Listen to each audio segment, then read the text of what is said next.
Hey there, this is Perch. And I've done this topic, it feels like several times. And then somebody pointed out to me that I wasn't hitting it kind of dead on center. I was talking around the topic. And so I'll try and talk more directly.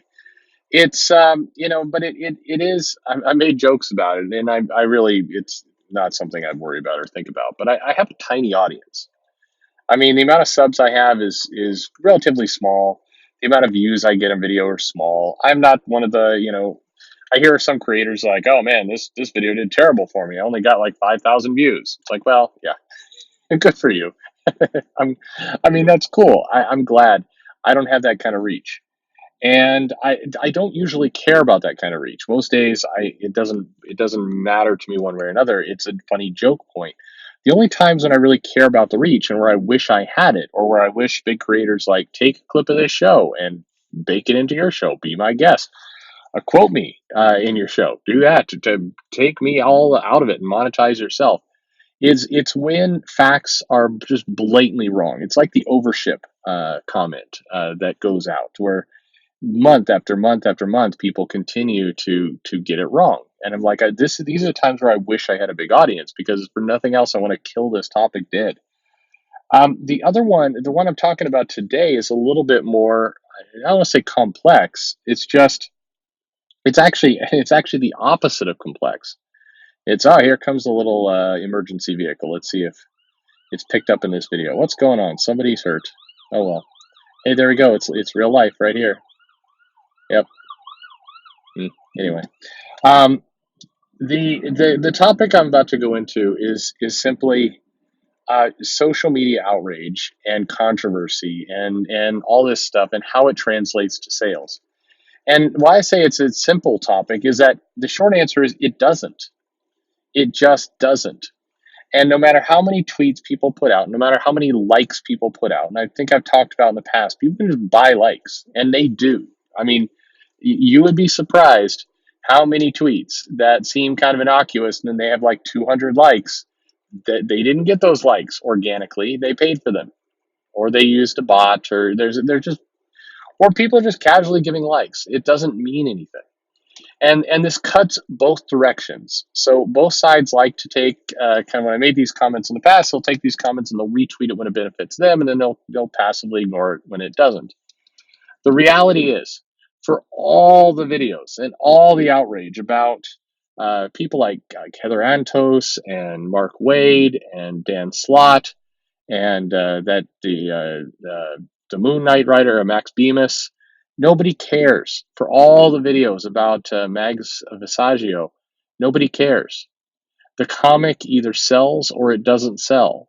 And no matter how much of a fuss people get into, no matter how many tweets you see going, well, as long as Mark Wade works for Marvel, I'm taking my money and I'm putting it elsewhere. I mean, cool. Maybe you are, maybe you're not. We have no way of knowing. You're just a screen name, and who knows what you're actually doing with your money? Who knows if you're putting your money there in the first place?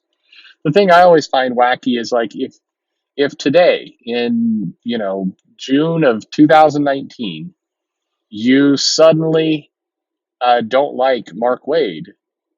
I mean, were you liking him in March and April and August of last year? I mean, I doubt it. You're either you buy his stuff or you don't buy his stuff. And if he says something really offensive on Twitter and it really really bugs you, don't buy his stuff. Just don't. But the grand pronouncement of like I'm taking my money elsewhere and it gets like 60 likes, and then people start going, "Oh man, now this is going to really kill Marvel." No, Marvel, you don't. Then you look at the sales. Nobody goes back and goes, "Okay, well, let's 4 months later, let's go back to the old Comic-Con numbers." Oh, Doctor Strange is going to take a massive hit in June because there was that controversy. Oh no, nothing changed, and that's the truth. These things do not change. And by the same token, um, the Antarctic Press jawbreaker situation was a little bit of a different story because you had Antarctic has the subsidiary that the Guru affects, and there's ties between the industry and some other things happen. I mean, for the record, the court case is not going to go in a direction where I think anybody's going to be happy. I don't, for the people on Mark Wade's side, it's like the judge is not going to go, all right, I order you, the Richard Meyer guy, I order you off Twitter and you must give an apology. That there's no ruling. That's not going to happen. And on the other end, the judge, I think, is not going to go, oh, Mark Wade, you have interfered with a contract for the last time, and you are stripped of all comic writing ability. I don't think that's going to happen either. I think it's a long shot for either side to really get what they want. That's just the truth. That's my opinion. Maybe I'm wrong. Who knows? But I think it's a long shot. But despite all that, the sales of Mark Wade's comics went neither up nor down, and Antarctic's stuff went neither up nor down. They sell what they sell. They've always sold what they sold.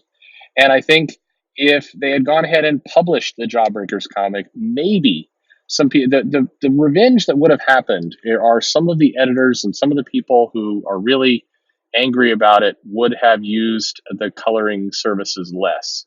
And that could have had, a pretty adverse effect to their business. And that's definitely what was going on in their heads. I'm guaranteed that was what was going on in their heads, because the rest of it doesn't matter.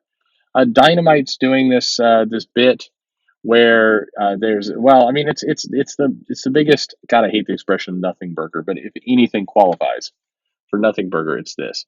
There's basically some comics, and some artist scoops them up, then an artist draws on them, and then they get resold. So basically the Ethan Van Sciver, who's got a big online following of supporters and haters. Every day, the supporters and haters they log on and then they go to war over this guy. I wish. Where was his passion when when some of the Green Lantern issues were out? I mean, they sold fine, but Jesus, But actually, it proves the point. This controversy, all this noise, all this love, all this hate, all these like big stands, all this, what the guy's become, the signature is a secret Nazi signature, or the people who are after him are obsessive weirdos. All of that does not is not translating to sales one way or another. Guess what? Ethan Van Sciver's back issues have gone exactly nowhere in terms of price. And when I say nowhere, I mean they've steadily gone up like every other comic, like every other thing. They have not. There's not been a plunge. There are these tweets out like, "We're going to dump all of Ethan's issues at discount rates to the comic shops. Screw the comic shops and screw Ethan Van Sciver." And it's like, okay, the comics haven't moved. Again, by not moved, I mean they're not plunging in the value. They're not soaring in value. Nothing is happening. They're just there. They came out. They hold a pretty good value for things like the Green Lantern series and the Flash series that he did, the new X-Men issues that he did. They hold what I would call relative value, meaning if Ethan Van Sciver was not on YouTube, not on Twitter, didn't say a word, lived in a cave, the value would be the same. The price, the back issues would sell the same. For all of the "this is the champion of the world" of his supporters, or the "this is the scourge of the world," they're where they always are. They're just there. I don't know what to tell you. So this Dynamite comics, people are like, oh, Dynamite's really going to regret this. It's going to hurt them long term. It won't, though. It won't, because nobody cares in the shop. I said this before. I'm in multiple retailer groups. There's dozens and dozens and dozens. If you counted all of them up and then you had separated them to get rid of the duplicates and all the rest, probably about 80 to 100 total shops. And every time one of these controversies comes up, one of two people, either somebody comes up and goes, "Hey, you think this is going to affect anybody?" Or there's a couple of shops that they love the drama of all this. So they're like, "Can you believe this? I'm not stocking this comic. I'm going to get rid of all the Diamond comics this month." They never do. They always just do the same thing anyway, because they're not idiots. So all the people who make these bold pronouncements, there's a couple retailers. It's the same one every single time. Every week there's something new to be pissed at. Every week they're like, these comics people on Twitter, they're nasty people. And if any of these creators ever try and sell a book in my shop, I won't carry it. And guess what? They would. They would. I don't believe it. I don't believe anyone in this case. I believe there's a lot of outrage. I believe there's definitely creator networks and pockets of friends and these nepotism. Nepotism's clicks. There's clicks, And clicks has this nasty word, but it's like your work buddies. The work buddies talk and they network and they chat amongst themselves, and they certainly want to gatekeep a little bit. They want to solidify their power. That's not as sinister as it sounds, because I've literally described every single company on the planet and how work groups form. Is it dodgy? Yes, that's why any mature, sensible company has strong HR departments to prevent those things from going out of control. Yes, that is a problem within the comics community of just the network of freelancers, and the lack of overall money and oversight has left it prone to abuse where this is concerned. But the abuse really results in just kind of garbage sales and go nowhere careers for some people. I mean, any intelligent creator, if they want to stay in comics, they will ultimately learn to not get jumping in with controversy either direction, pro or con, any direction, because controversy is killer for careers. The ones who are trying to get out and move upstream to books or to movies or screenplays and all this, they are still playing around. And then there's a bunch of idiots out there. But the key is all this nonsense, all this noise, all the rest of this, it never translates to anything in the shop. It is like the shop sales are like the glaciers, or like, well, it's not a good example because some of them are melting. But what I mean is they're just it's the tumbleweed slowly blows down the street. Whether there's a bunch of tweets and a bunch of likes, a bunch of retweets, and a bunch of videos, it does. The reality online is not the reality in the shop. Please, I'll shout it from the mountains. That's what the world is. I don't know. I don't know how else to put it. And the facts are all there. Anyone with 5 minutes on their hands can go correlate, cross-reference, outrage to comic sales. What do you know? It doesn't show. There's no cause and effect here. You have to subscribe to some pretty crazy conspiracy theories around the outrage happened in this month, and then the customer was nervous to go into the local comic shop and didn't want to say why they were canceling their order on this book, so they waited around for like 2 months to get up the nerve, and then they went in and they just quietly dropped it from their pole. And then this happened 20 more times, and they told a friend, and then over the course of 3 years, the comic industry declined by 14%, and it all stemmed from this one tweet. Yeah, no, it doesn't. It's simpler than that. People are overthinking it. And this, oh my God, right now, if Ethan Van Sciver did a cover for Green Lantern and DC printed it, let me tell you the amount of lack of sales and customer impact that would have. Zero. Other than some people might prefer the Ethan Van Sciver cover to whatever other cover is going on. Liam Sharp sells well, so probably that would not be any benefit. But if Sciver came on, did a cover, and people like Sciver, and it's like, oh, that's a nice cover, they would buy that cover. You would see no like protest of the stores and people dropping their comments. You would not see it. And anyone who's telling you that they would is lying. I'm sorry, they are lying. And the proof is in literally a decade of numbers that shows that this stuff is like bedrock. It doesn't change, it doesn't move. So, for what it's worth, I have a small, like I said, I have a small little audience. I get drowned out by the big voices on both sides who are really into the outrage, and that's how they make their clicks. And good for them. I'm not begrudging their business.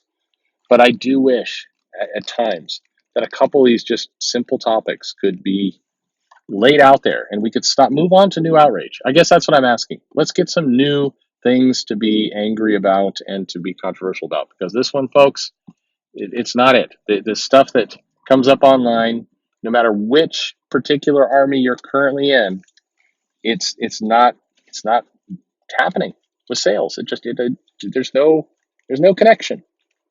I wish there was, because your time would be more meaningful then. But nope, you're wasting your time on Twitter.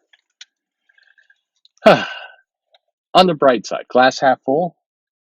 Hey, the good news is, guess what sells? Quality of the comic. The good news is quality wins, which is good news. It's not propped up by silliness. It's not propped up by outrage or controversy or other things. If it's a good cover, if it's a good piece of art, if it's a good story, it's going to sell. Great news. That is really great news. That means the world still makes sense. Well, anyway, thanks for listening. Look, like, subscribe, share, notify, tell a friend. Thanks for being a part. And I'm glad you're here, loyal listener. I really am. Thank you very much for your support.